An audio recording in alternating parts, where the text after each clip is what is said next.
Nandito po kami sa kwarto namin. So, ang gagawin natin ay challenge paglinis na po tayo.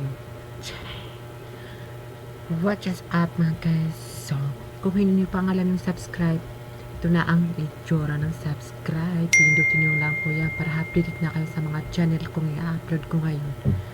So, may nagtanong kasi sa akin.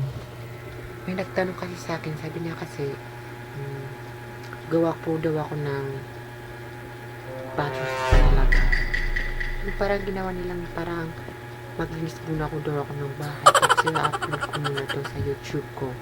So, try na nga natin naman yun. So, medyo naman yung mga ganyan cosmic na gawa ko naman to. Kasi hindi naman siya maano. Hindi sa maalat naman. Maganda ba ako guys? Pangit naman ako guys. So, hi Day. Nandito po ako ngayon sa pinapanood namin. Tingnan niyo naman yung TV namin. Diyan kami talaga palagi nanonood. Nakakalungkot naman kung wala naman tayo pera ngayon. Kaya mag-subscribe na kayo. Malaking tulong po sa akin yan. Ito po yung mga gamit namin dito.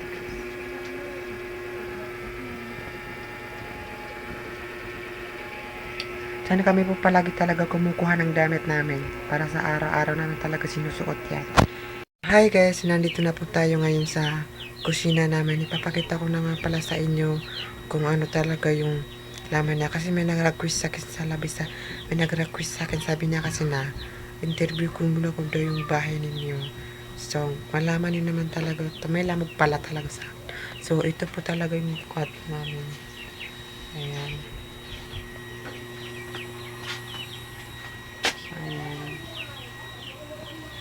So, malaking pong tulong na talaga sa inyo kung nawa po kayo talaga sa mag-subscribe na lang kayo. So, dito na kayo sa mga next house. Kasi naalam ko naman yun, diba? So, ito po yung pintuhan namin. Diyan na kami talaga lumalag. Nakakatawa talaga. So, kapag umiinom kami, ito po yung ginagamit namin.